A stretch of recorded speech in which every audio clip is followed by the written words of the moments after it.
านการณ์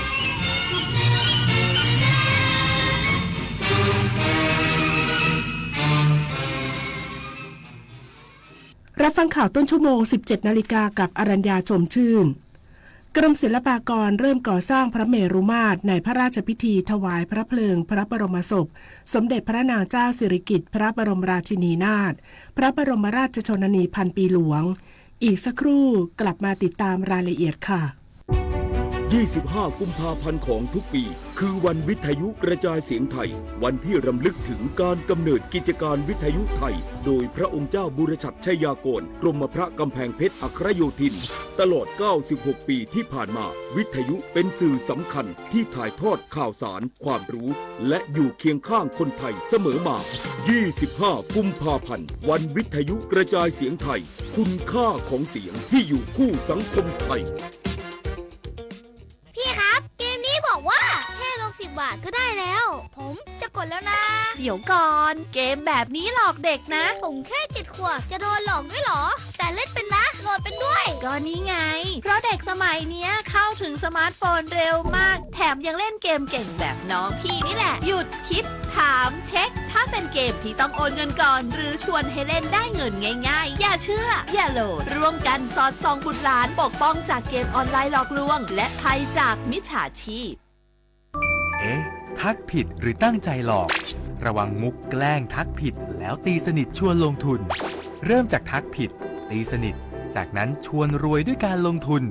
ช่วงแรกโอนคืนให้จริงแต่สุดท้ายอ้างเหตุผลไม่ให้ถอนจำไว้นะครับการลงทุนที่ให้ผลตอบแทนสูงผิดปกติ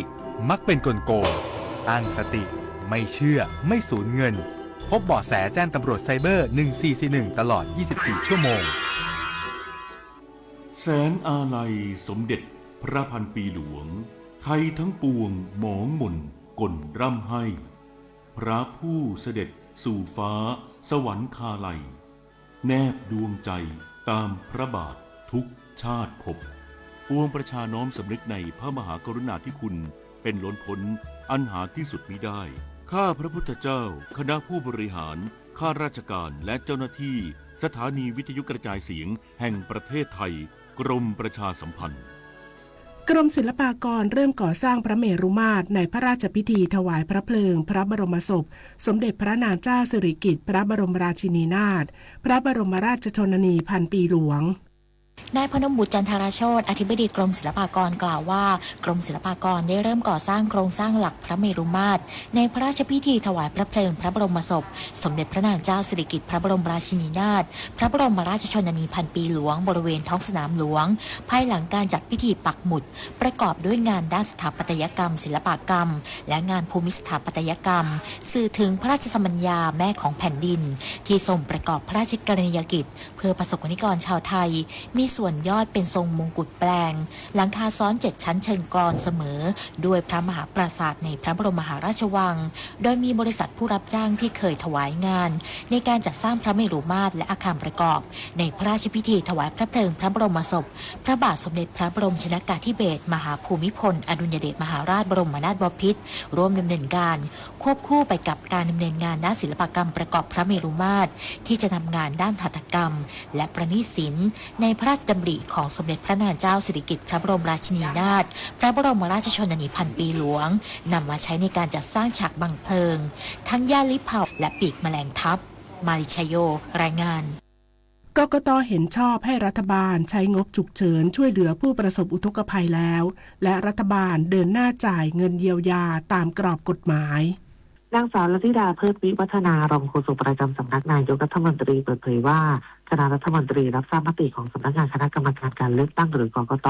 ที่ได้พิจารณาและมีมติเห็นชอบเมื่อวันที่17 กุมภาพันธ์ที่ผ่านมาต่อกรณีที่คณะรัฐมนตรีมีมติยืนยันการอนุมัติให้กรมป้องกันและบรรเทาสาธารณภัยสังกัดกระทรวงมหาดไทยใช้จ่ายงบประมาณรายจ่ายประจำปีงบประมาณ 2569 งบกลางรายการเงินสำรองจ่ายเพื่อกรณีฉุกเฉินหรือจำเป็นเพิ่มเติมจำนวน 2,203,445,900 บาทเพื่อช่วยเหลือผู้ประสบอุทกภัยในช่วงฤดูฝนปี 2568 เนื่องจากเป็นกรณีจำเป็นเร่งด่วนเพื่อบรรเทาความเดือดร้อนแก่ประชาชนผู้ประสบภัยพิบัติ สำหรับการอนุมัติใช้งบประมาณครั้งนี้เป็นไปตามกรอบกฎหมายและมีวัตถุประสงค์เพื่อช่วยเหลือประชาชนที่ได้รับผลกระทบจากอุทกภัยอย่างทันท่วงทีโดยรัฐบาลได้กำชับหน่วยงานที่เกี่ยวข้องเร่งรัดการจ่ายเงินช่วยเหลือให้ถึงมือผู้ประสบภัยโดยเร็วโปร่งใสและตรวจสอบได้ทั้งนี้รัฐบาลยืนยันให้ความสำคัญสูงสุดกับการดูแลประชาชนในยามเกิดภัยพิบัติพร้อมดำเนินการทุกขั้นตอนให้เป็นไปตามรัฐธรรมนูญและกฎหมายเพื่อบรรเทาความเดือดร้อนของพี่น้องประชาชนอย่างทั่วถึงผมธิดาทิพยานนท์รายงานค่ะด้านสสพรรคประชาชนเรียกร้องรัฐบาลเร่งรัดการเบิกจ่ายเงินเยียวยาอุทกภัยพร้อมเสนอนำเทคโนโลยีประเมินความเสียหายนางสาวภัคมล หนุนอนันต์ สส แบบบัญชีรายชื่อพรรคประชาชนแสดงความเห็นกรณีนายปราดร ปริศนานันทกุลระบุว่าคณะกรรมการการเลือกตั้งหรือกกต.อนุมัติงบเยียวยาน้ำท่วมเพิ่มเติม 2,000 ล้านบาทโดยเห็นว่าเป็นสัญญาณที่ดีแต่การจ่ายเงินล่าช้าทั้งที่สถานการณ์น้ำท่วมผ่านมากว่า3 เดือนแล้วและเงินเยียวยาทั่วหน้า 9,000 บาทควรถึงมือประชาชนก่อนหน้านี้ส่งผลให้ผู้ประสบภัยต้องแบกรับภาระค่าใช้จ่ายเองในช่วงที่ผ่านมาทั้งนี้เงินช่วยเหลือค่าซ่อมแซมที่อยู่อาศัยวงเงินไม่เกิน 49,500 บาทต่อรายยังไม่ถึงมือประชาชนและกระบวนการอยู่ระหว่างการสำรวจความเสียหายของท้องถิ่นอีกทั้งหลักเกณฑ์ของกระทรวงการคลังชดเชยเฉพาะค่าวัสดุไม่รวมค่าแรงทำให้ประชาชนต้องรับภาระเพิ่มเติมท่ามกลางราคาวัสดุก่อสร้างที่ปรับตัวสูงขึ้นอีกทั้งเสนอให้ปรับปรุงระบบประเมินความเสียหายโดยนำเทคโนโลยีจากจิสดามาใช้เพิ่มเพดานเงินซ่อมบ้านเป็น 100,000 บาทต่อรายและกระจายอำนาจให้องค์กรปกครองส่วนท้องถิ่นสามารถประกาศสถานการณ์ภัยพิบัติและใช้งบช่วยเหลือได้ทันทีพร้อมเรียกร้องให้รัฐบาลเร่งรัดการเบิกจ่ายเงินเยียวยาและแก้ไขระเบียบที่เป็นอุปสรรคโดยเร็วชวิสาประทุมมารายงานจบข่าวอรัญญาชมชื่นอ่าน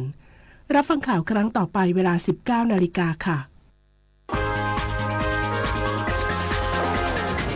ติดตามข่าวที่นำเสนอไปแล้วได้ที่ www.thainews.prd.go.th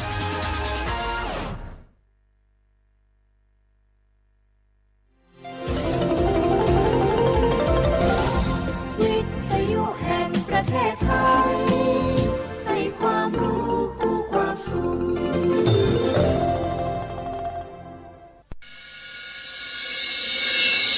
สถานีวิทยุกระจายเสียงแห่งประเทศไทยจังหวัดเชียงใหม่ AM 1476 กิโลเฮิรตซ์สถานีวิทยุภาคภาษาชาติพันธุ์แห่งเดียวในประเทศไทยที่มีความทันสมัยเชื่อถือได้สร้างอัตลักษณ์กลุ่มชาติพันธุ์สู่สากล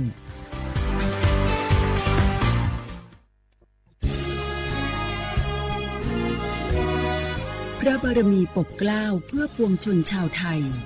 จากพระราชกรณียกิจนานับประการที่พระบาทสมเด็จพระเจ้าอยู่หัวและพระบรมวงศานุวงศ์ทรงทุ่มเทพระวรกายทรงงานอย่างไม่เหน็ดเหนื่อยเพื่อประโยชน์สุขของประสบนิกร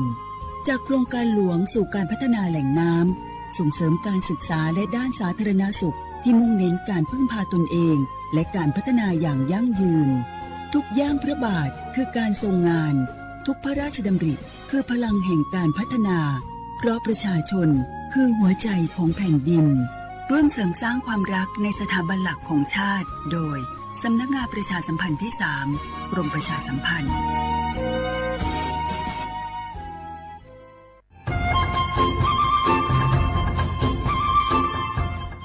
เจ้าอีจงหนาจุดกตินิ่งจังมงสวดเล่าลูกว่าอีปังรูทีมเจ้งใหม่ชื่อปังเกลาเต้งเหม่งสวดตะปูหาปังฟัวอาอง PM อ้อจุดจื้อยอปูมั่วสวดตะกุญแยกขอตือหามงจัวจ่อหนูจื้อกุญย้อจวนเดอศูนย์อำนวยการหาตีไทยสวดตะปูปังฟัวอาองกุญย้อจวนเดอลู่เสงเจ้งใหม่ดาวมงเตาจัวตุมเบอร์สุตงศูนย์จื้อเปอีอยี่ศูนย์ยี่ลู่เสงเจ้งใหม่เตาเต่าจู้ใจตีไถเต้งเหม่งสวดตะปูหาปังฟัวอาอง PM อ้อจุดจื้อไม่ยอขอเชยตือจื้อเตาใจเก๋เข็งจอใจกวดเหลาเตาลุนเตาตุแอฟไฟดีมาช้อเหลาเนอจื้อหาเหลาจัวต่อเต้ช้างปัวเหลาหูเร่หูจอเหลาเต้ขยะ ได้กินตรงขัวบลงขัวชัวชัวอย่างมาจือปุ๊เหลาจื้อรอนูตีอีลูอีลินดูมงจูนูตีไปเจ้าอีลูจื้อลินดูชงอ้อเจงจื้อปัวเจ้าจัวยอเล่งตือเหลายัวเจ้าลูจื้อเจ้าเลจู้ใจเกตเช่าจูลุนเต่าสำนักงานประชาสัมพันธ์เต่าลูเสงเจงใหม่ลูกงอัวอีปังดูทีมเจงใหม่ใช้ชัวเต้ฟัวจัวอัวกัวฟัวจวดเล้าหูจือปูมัวปังฟัวอาอง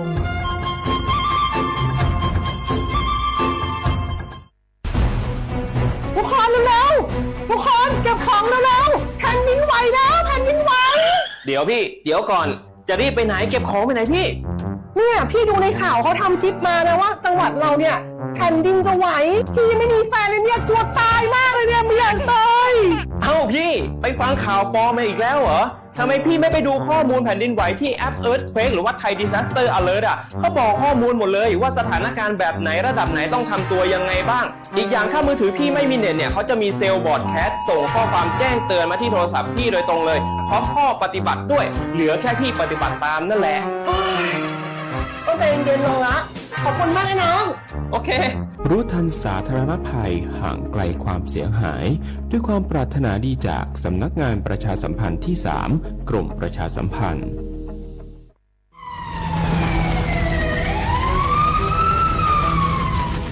สวดเลยปัวเป้าฮาตาพังเก่าเต้ต้นจื้อเกเหลอชาจูเก่าล้านไล่ชั่วเจ้าเฝ่งปวนเต่าcho há giống cứ trâu cú nhia luôn ต่าตัวหนึ่งเหลาvì môngช้าของหาgiốngหาluônเต่าเกเหลาล่าเหลาเต้ชื่อเซ็งยอเหลากว่ายั้งหัวกือนัวยออีลูเขาเป่าคืออัวจัวมั่วปังฟัวอาองPM อ้อจุดจื้อยอสุดแท่งคืออัวจัวอยู่มั่วจู้ชายอจึงเดเสี่ยงจอกังมอโรคปอดอุดกั้นมะเร็งเปล่าเจ5ปังฮื้อจือรงสถาบันวิจัยวิทยาศาสตร์และเทคโนโลยีแห่งประเทศไทยท้อเจอสวดเลอชอเหลอกัวฟ้วยจัวจงจัวสวดเลอดูลูกโครงการเตาอวนนโยบายเกตหลงเป๋าเกอวล่าอวเต้กวดช้อมมั่วปังฟัวอาองPM อ้อจุดจื้อเกตเช่าลุงเดาสำนักงานวิจัยแห่งชาติ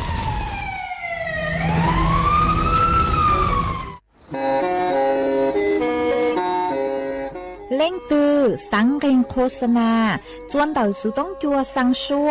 หูเต้เชอไทยเต่าลู่เสียงแจ้งใหม่คือยอขอเชอมัวเก๋เป้ารูเก๋ขีฟางนอนรอเต่าทรงเหงสัญญาณมงเต่าเกล้ท่องเปล่าหูลู่เสียงแจ้งใหม่ยอเล่งตือสังเกงนัวหล่อนงตัวเต่าจวนเต่าสุต้องจัวสังชัวหูเต้เชอไทยเต่าลู่เสียงแจ้งใหม่จวนเต่าตุมเบอร์สุต้องศูนย์จื้อเป้อ้อช่างเจ้าศูนย์เจ้าหยี่หล่อชื่อศูนย์จั่วอ้อเปล่าเจ้าหยี่จื้อช่างจั่ว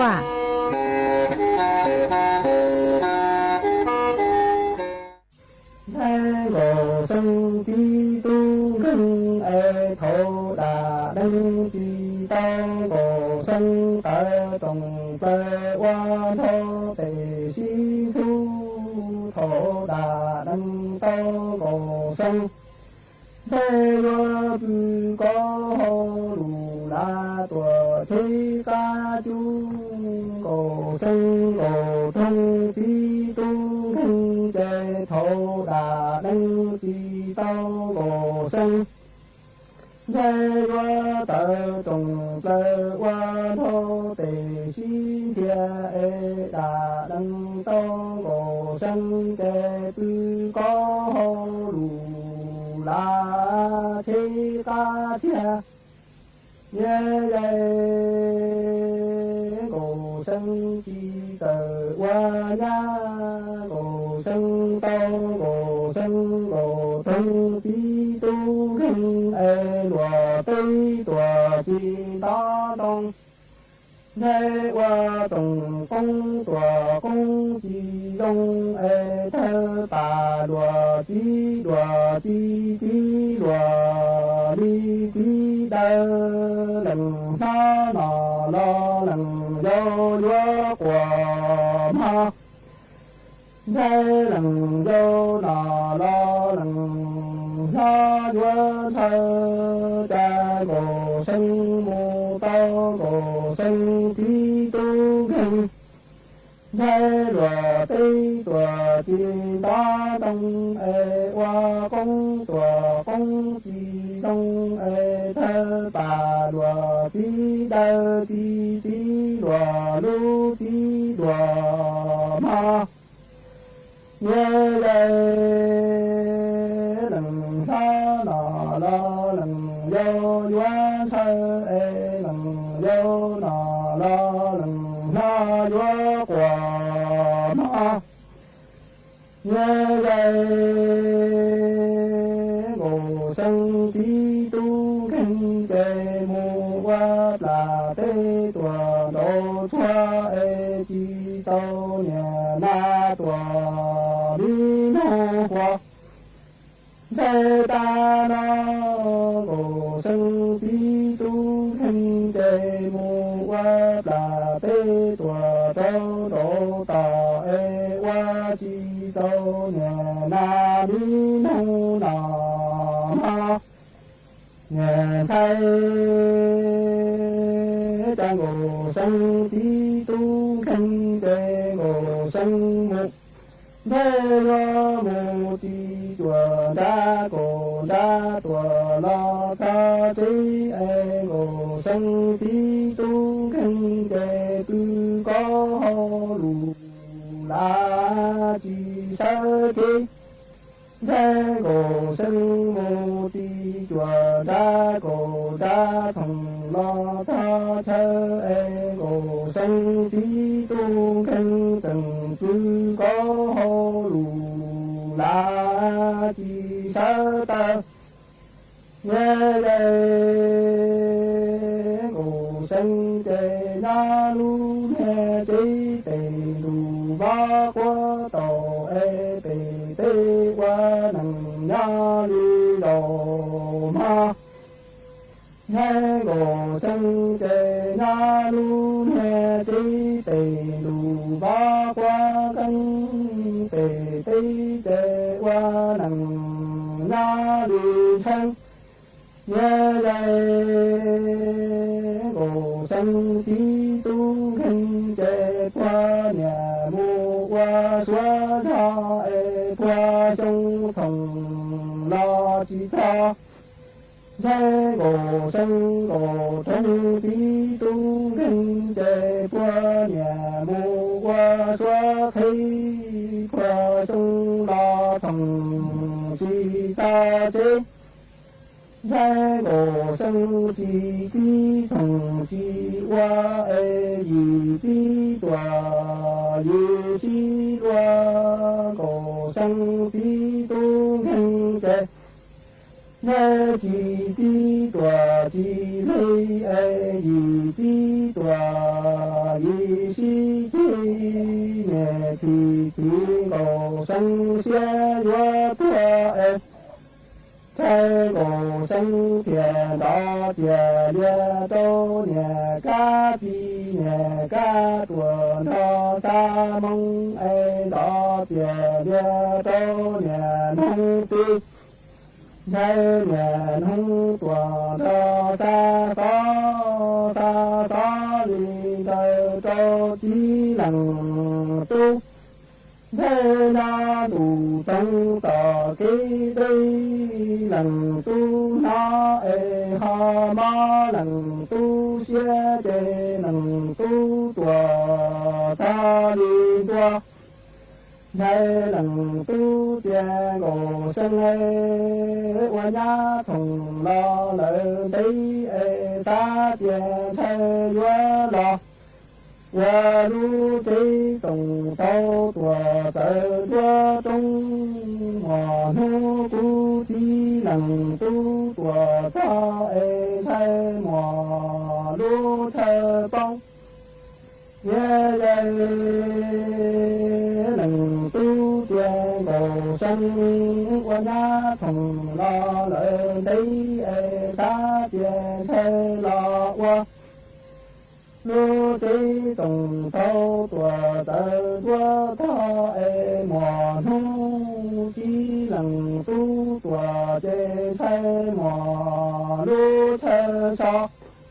nơi lo ta đủ đi nó ê cha chẳng xa có cho nhà cá chi ê xa mong cho nhà nông tư ma gồ sân nơi gồ sân tia chi lần tu gồ sân gồ thông chi tu khăn chạy thế ta nhà mu qua xóa cho ê qua trong phòng lo chi cha ngồi sân tí tu nhân chạy qua nhà qua xóa khế thế qua trong lo phòng chi ta tí ngồi sân chạy nó luôn nhà tí tình đủ ba qua tổ ê tề tây qua nằng nha đi đầu e gò sân kề nha lu nha chi tề đủ va qua keng nha tề tây kề qua nằng nha đi sân gò sân phi tu khăn kề chi chi thằng ya chi qua nơi gì chi tòa gì chi loa gồ sân gồ thân chi tu khăn đề chi thằng ya chi thế nơi gì chi tòa gì chi ê chi lần tu hay tia gồ sân qua lu nha nằng đông đi cò y chê tầng cá cò bùa nó chi ê tầng nu cò bùa nó chia mò gồ sân nhớ lê gồ sân chia chi lần tu cú qua lu nhớ nằng nhớ chi mò lê chê thế tầng cá lò cho nó chi ê qua lu nằng nhớ chi mùa xe chế tầng mũ lò cho nó chia ê thế chi lần tu chia gồ sân chia ư mua gồ chia tùa lê chia ê ư si bù đò đi châu tề tề ca ra ê cho thoa gồ sân phi tu khăn chế tò thoa lỡ nhà y su va mò nhớ lê phi lần tu chế gồ sân chế ư si phu đò đi châu tề tề ca chia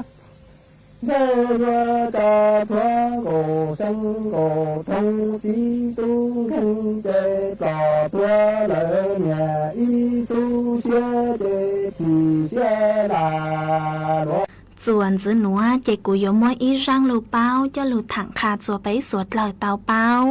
อีจงหนาจื้อกือตีเน่งจังสวดเลยอยู่ลูกขอมัวยออีขอเชอกืออวดจัวอยู่ปู่ชัวอย่างชัวจังกือยอจัวหูลุ่มปลาเต้หนัวจื้อตั้งเลยหนัวซื้อเดาอยู่ลูกขอมัวเจ๋งมัวเป็นสือคาจัวอยู่เป้าหาตายอจัวหูอยู่ลูกจีปัวมัวกังมอดลังจื้อหนอมายอฮาตาเล่งตือกึนซื้อฮาตาเดาอีปวนยีลูกขอมัวเนื้อเพ่งลุดลูสาสาหนัวเจชายเต้าฮาตาอยู่มัวจ่อกังมอโรคภูมิแพ้ใส่นัดกึนยอดจนเดาอยู่ลูกขอนซื้อหัวยอเล่งตืนซื้อฮาตาเดาขอหมดแล้วเนื้อมัวจ่อสีกล้างมาชายเต้าฮาตาอยู่ลูกช้าหลอดซื้อยอลูกตับเนื้ออวดลังหนูผิดปกติมาอยู่เสียงอวดจัวอยู่เตาใจจ่อกังมอโรคตับอักเสบลอสยอจ่อโรคดีซ่านหัวยอนเดาอยู่ลูกเก่ามัวเล่าเพ่งกล้างๆนัวเจจ่อหนูจือป้วนหาตาเนื้อย่อ เจาะอาการคือยอดต้อลมหนอหัวยาเล่งทึนซื้อหาตาเดออยู่ลูกเขาหมดแล้วนือหมอนซื้อล่าโนมาขอหนัวเจนือยออยู่ลูกขอมัวนือมั่วการอักเสบลสยอติดเชื้อหัวยอนเดออยู่ลูกเขาหมดลูนือมั่วจอสีเล่าโนมาเจ้าหนุซื้อปัวหาตายัวเสียงว่าจวยอยู่ลูกขอมัวนือหม้อจอโรคต้อกระจกหัวอย่างต่อก้างเกิงหนัวเจ้าหนูจื้อพวกกูหาเลยหนัวหาตาย่อมั่วจอดเล่าย่ออีปนยีนเดาอยู่ลูกเขาหมดลูกเจยัวอวดจัวนือมั่วจอภาวะไขมันเลือดสูงหนอมาอีจงหนาจื้อกึตี้นิ่งจางสวดเล่าไม่มองใช้หัวไม่ถูกแค่หงอใช้ไม่ลูกเขามัวปัวมั่วจออาการเจ้าเลยหนัวยอหาตาเล่งตื้อคือมั่วจออาการเจ้าเลยหนัวเอยูจื้อเป้าเจ้งโนมาช้อเจอมังชายอ๋อเอยัวจุดย่อมงจัวจ๋อคือชั่วพวกกัววันเดย์มาปัวสาเลยมัวคำตอบลสุยอปัวสาเลยเป้ากว่าตาอ๋อเอกูจอหรือถังคาจะไปสวดเราเตาเป้าเลยหนัวซื้อส่วนซื้อหนัวเจไปจอกกลางมองกงกี้รอใจอ้วกี้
nhỏ chan tu đi li đua linda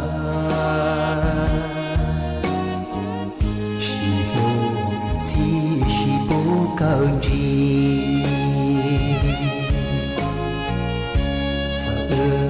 cơ phơn ra lin đua cho to tranh tua lu chua gì có gió cu lý cu gió có tu si lô rong lý đèn đưa sa có cho kê lu muông đi nhà tu đôi chi trâu có ý lăng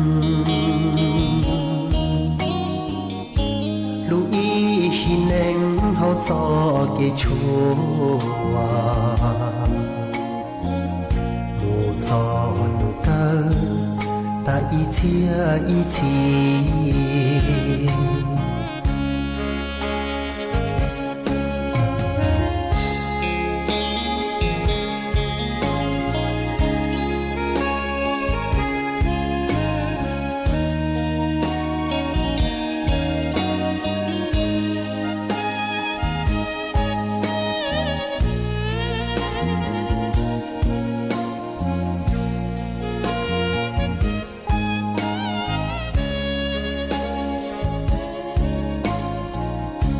cho chia để chia lò bao xiên trưa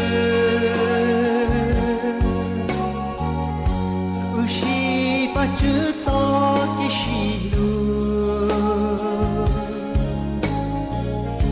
nhỏ chan thùng đi lì đua linda xì lô thì xì bố cao đi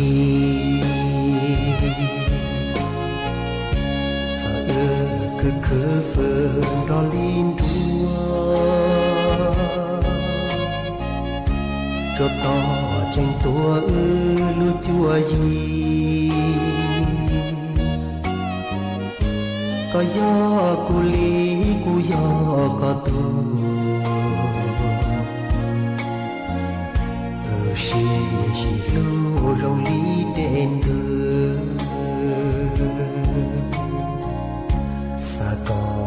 cho kê lu muông ghi nhà tu đôi chi đâu có ý lần lu ý xin em hậu cho kê chua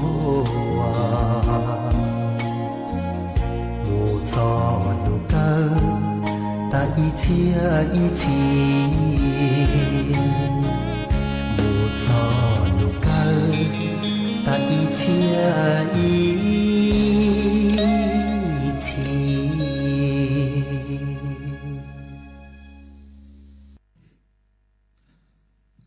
chẳng đủ giờ chẳng đỏ còn cho nó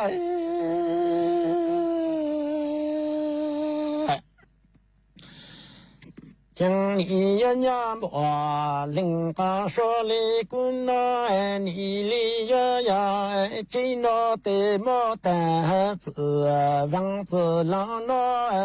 chỉ bằng chế bị cho nó khi tăng cho tê nghĩ nhớ tê trọng ple nghĩ nhớ chữ bù cha yang lù tăng ca chữ chang nghĩ nhớ bù cho tòa lo cho cha tòa nông cho chang nghĩ nhớ cho tăng từ cho nó nghĩ nhớ yang sinh sụ ca sơ tị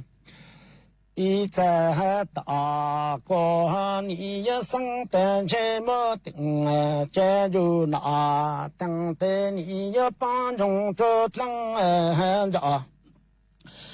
看着那旅行多弄那个你呀不但领南领子旅行里只但领南领子路南的领南领子金等看住那里好有看应那日地多看多这单子是看用绿的草，个只那的你要么等路要等站住那，等的你里要得中不你要知不这样路等个知。将你也不叫多，拉叫叫多，弄叫车将你要车等海龙，像龙东罗里要养生树高说的一在讲。现在忙个着你要生多高热，但兄弟里要帮助这才忙个着路兄多容我能你要知道的要保领南岭自路要南，要知道岭南岭自路兄弟，南岭自金等看住你要保佑看应了日的多看多做单子。是个用路的草长着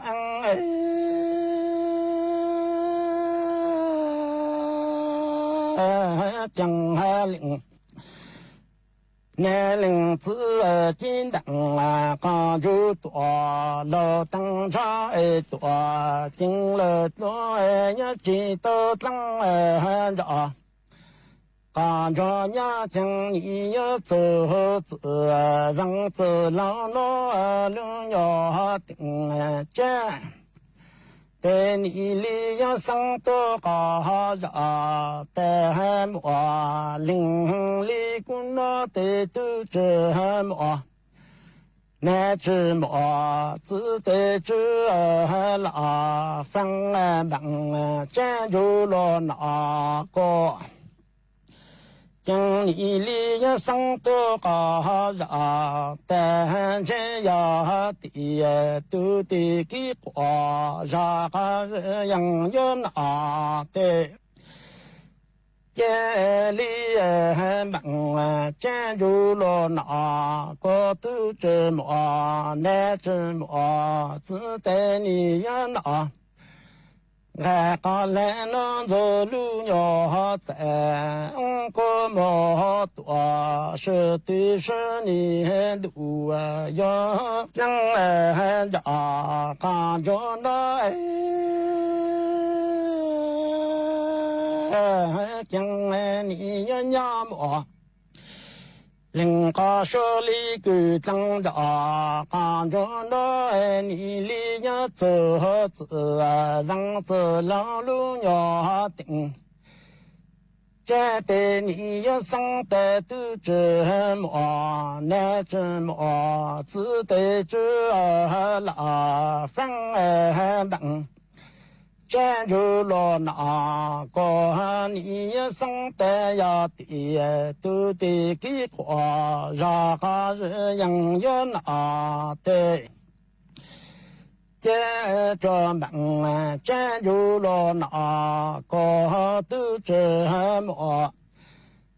那这么只得你要拿个来能走路要在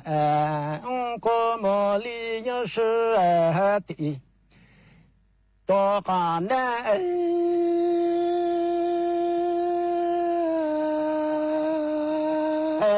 江汉都要等着看着那你里要领那领子金灯大就多老灯茶的领那领子多都来多你里要梦走走是刚用了都得另外那领子你上多高呀的金灯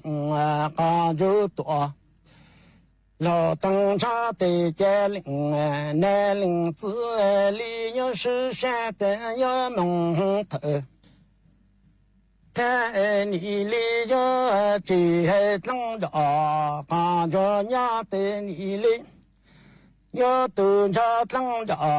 看着那不就一龙山江海岭，那岭子金灯看着多，老灯茶多，进了多岭，那岭子要梦走走，是看用了都得才得。那领子你上多高呀的金灯高就多老灯茶的领那领子里有是山的要蒙头天你要接浪着高着呀的你里要都着浪着高着那不就一龙这路要领那领子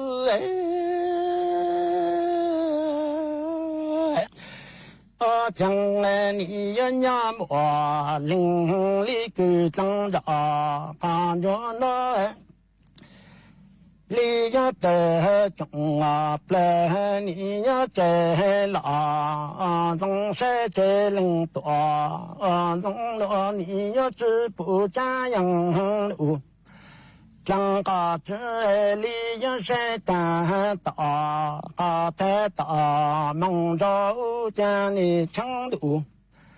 có thể tọa chẳng ở chẳng ni chẳng đủ chẳng có lý do xe tăng chỉ nhỏ bằng măng cha tăng đó con cho ni lý do xe ta tọa có thể tọa lưu ta nó cha xong đó你要帮助这增长，看着领南领子里要有增长，看着那路要领，身高应多是非更好路要顾领南领子。将领南领子金灯帮助多老当差的多，都来多你要记得增长，帮助要加增长，帮助要得中了。将你里要摘了，总是摘领多，总罗你要知不这样路，啷个只将你里要晒得大，个太大，梦着见你程度。第二章里程度人家你要热等金要本。那梦即将你要是大大大的大路大路加上来，你要帮助这增长，帮着领南领子要有增长，帮着那路要领。身高应多是非给好路等着增长看着那我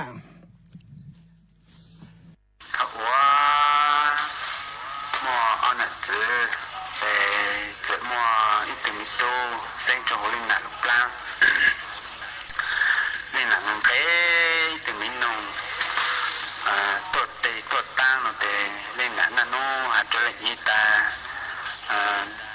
có chữ có môn trái tụi tôi tụi mình nông tốt tệ tốt tăng là cho cũng nó cũng hình thế hẹn lệ nó tệ ô lại gì vậy là nó muốn trái tràn này hay tệ số là nó muốn trái mình nông tốt là tốt chỉ lại đây thế mình cho các lục dù là lên là chế chế alo nên là chế chế ta coi chăng cũng thấy mình nông tốt tăng tốt tệ khó tay là chẳng có một tốt tới từ mình nông cho cũng nó lệ chế chế lên y tế áo tao lại chăng thế nên giờ mà cái trái tràn này tệ số là nó muốn gì hả giống tốt chỉ lại này là tôi có bộ chế chế ô để như thế chỉ tốt thế hả giống tao一路想到để lên là vậy yêu tao tụi mình tu để mà hồ mình chơi để tụi mình tu hơn đỡ tao ít nhận tu mà lại ít lúc想到hơn đỡ để tụi mình tu lù tụi mình tu ta na ai cũng bố một ý nên là ta mình tu có mua ha mà có mua ha của tháo rồi cũng một co nhà chủ plan thì cũng thế ít tụi mình nông tuột tăng tuột từ cho là cho cũng nó thì cũng nó chỉ có ý ta có ý một tuổi từ mình nó cũng nó là có ý tuột tao cho có ý chỉ cho thì hai giống chỉ bù lù lên là thế tụi mình tu nhau tao ở bên sông thì tụi mình tu tự lù tua tụi mình tu ta nè giờ cũng một ý nó thì chỉ cho thì hai giống lỡ nó tiền chơi của mình trả của ý lô để tụi mình tu ở tại lưu nhật trang để lệ thế này thế một lần lớn mình ý cho tiểu một cho trang cho tiết tế hàng giống tu lê la tu giang chữ y cha mi tê su nu to mi nu to ta e chữ to mi nu to ta cu y chữ cho ti hai ngón là nu ta có chữ là mi na nó cho ti hai rong để bạn là các cô dạy nó bạn các cô nó sâu thì các cô dạy tụi mình tôi ở lên kia chẳng phải tôi cho chẳng lại họ đi dạy mà mò buổi bạn buổi tê ha thì cũng cho chẳng là bù lấy tao u cũng chứ ngã mồ mi chứ ngã yo nó mi nung to tê mi nung to tăng mi chứ cha mi tê su nung to mi nung to tăng cho họ tì lỡ tê ni cho tê ni cho một tê nói lên ha tì hãy lù lên alo tê ban lại một tê cô lù so nè tê ni cho thì hai ông thì cho cậu một tê rồi đã em chơi mình nó tốt ta mình nó tốt tiêu em chơi mình yên đời giờ lên tiêu ní cái bù mấy tô này mình chơi tốt mình nói mình chơi tốt một ối là một tê là em chơi mình một một tê ra là người ta sợ giờ là chỉ cho để cho một tê nghĩ tới một ối là chú rồi thì là chú thì mà nó té hay dùng một té cho một té là chú anh để tới chế tụi nó chơi giờ tụi tu cả để mình sẽ lên tới té mình sẽ mò rủ mình để mình sẽ chọn tụi một té là chú họ ta sẽ giờ coi giờ cũng ý nó té có chơi lên tập ăn cho cũng mua lô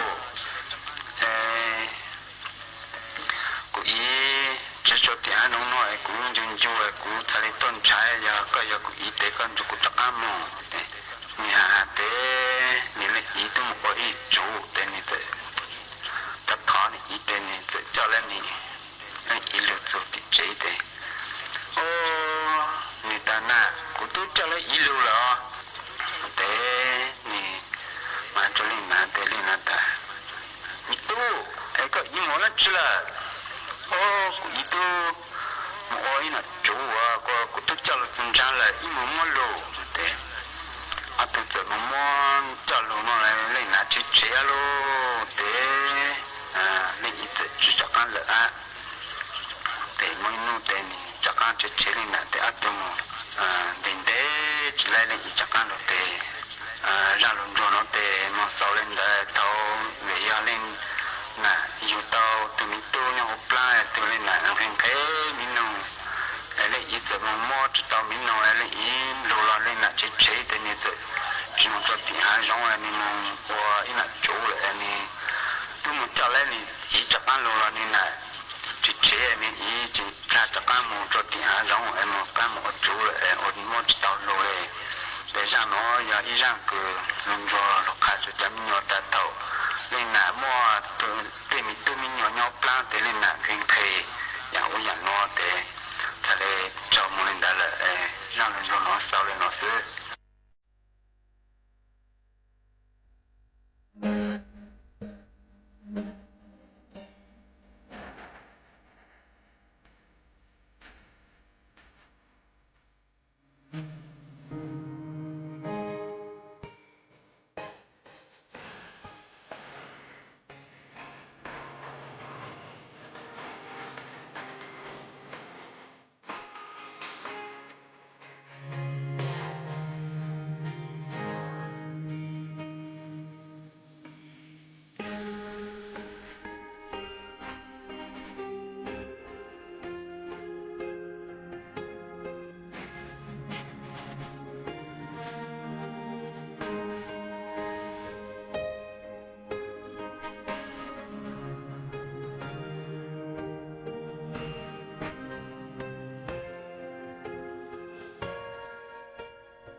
chua chua tu ninh thuở.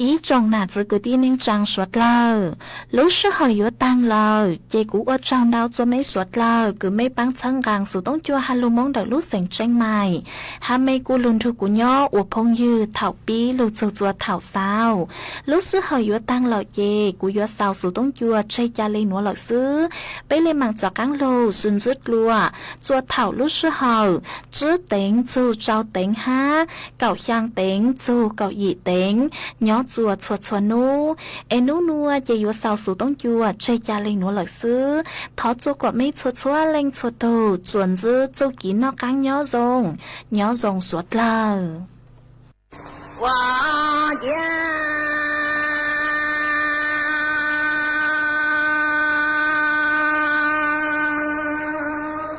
！mấy tiền mua ya li cha cha là nhớ tí chủ ấy là nhớ tin đồng này mấy tiền mua cầu li mua cầu nhớ ấy cha là li ấy sinh những này tiền là cái li li tại đôi mấy tiền mua ya li là phụ có tiền mong trong mà cái gì mong ấy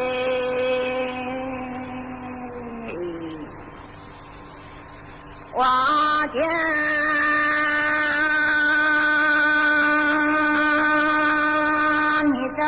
！nhớ tí chủ ấy là nhớ tí tai ta là lìa yo tiền yo là thế lìa tại đôi mấy tiền mà ya lìa là bự có ta là lìa tiền nghe bóng lan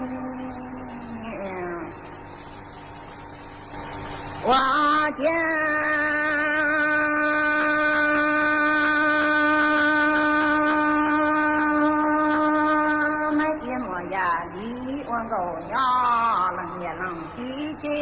！chùa cha lì đỏ tao cha là lìa tên chùa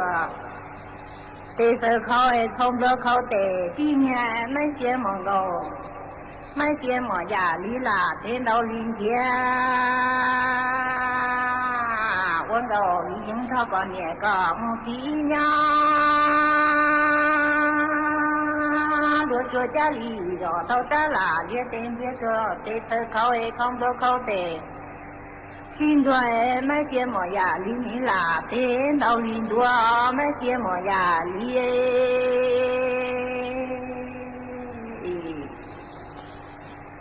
哇天！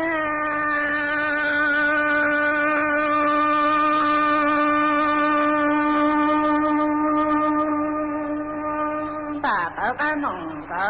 手指头能弄结。chúng nó mấy kia mùa già lý mùa tu mùa khi đời tổng sang tí nông tí hoa gia cha là thế linh đua thế nhẹ mẹ yếu thế mấy kia mùa già lý nông tán đi phê bầu tới tỏ chồng ê phê tỏ lò tới tỏ dễ mấy kia mùa già lý cha cha chờ nhớ tí chủ ấy là nhớ tí ta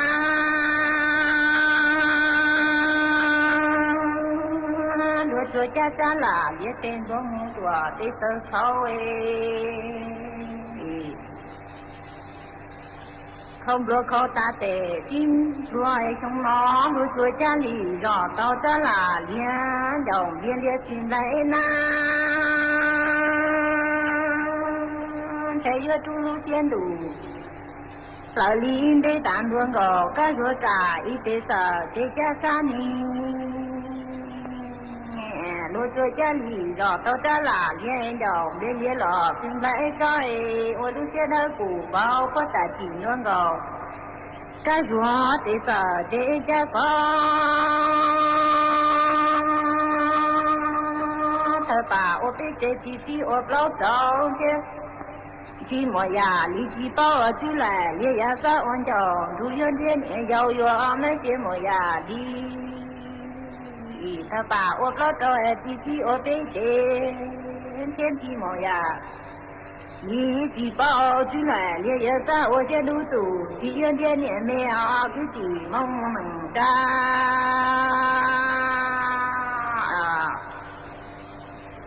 我家。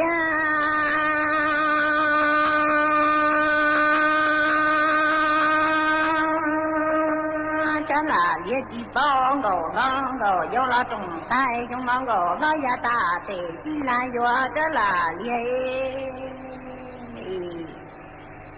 西能拿这啦烈气包中狼狗有了中水狗老呀大的西罗自己梦，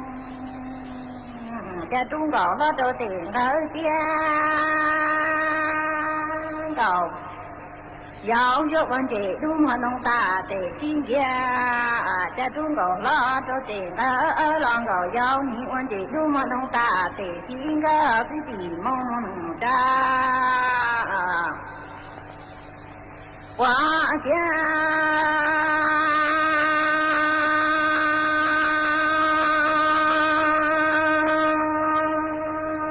在哪里？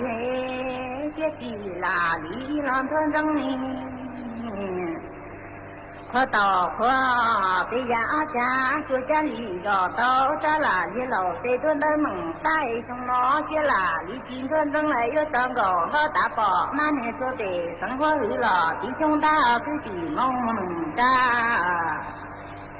假如说家里找到在哪里老谁都能蒙说些哪里今天正来上那有张天寂寞把利用过大体的宝，那年说的生活娱乐弟兄说自己蒙哎，我家。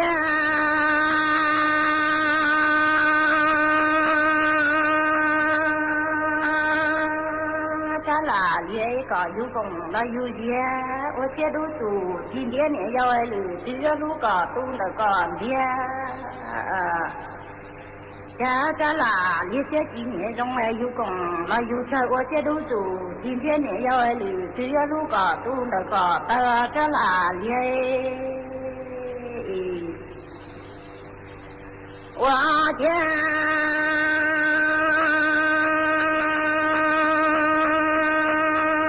天寂寞巴黎，寂寞都我成了站着几多弟兄站着那些子哎，天寂寞巴黎几对我现在不包了都搞都嘛一弄哎，问出来家乡哎搞都你那家来生死啊，天寂寞巴黎站着几多弟兄站着那些走哎，咋啦？也些几年中完天寂寞巴黎，我现在不包了都搞都为我问说这些家乡外搞都离他家来生老街吧，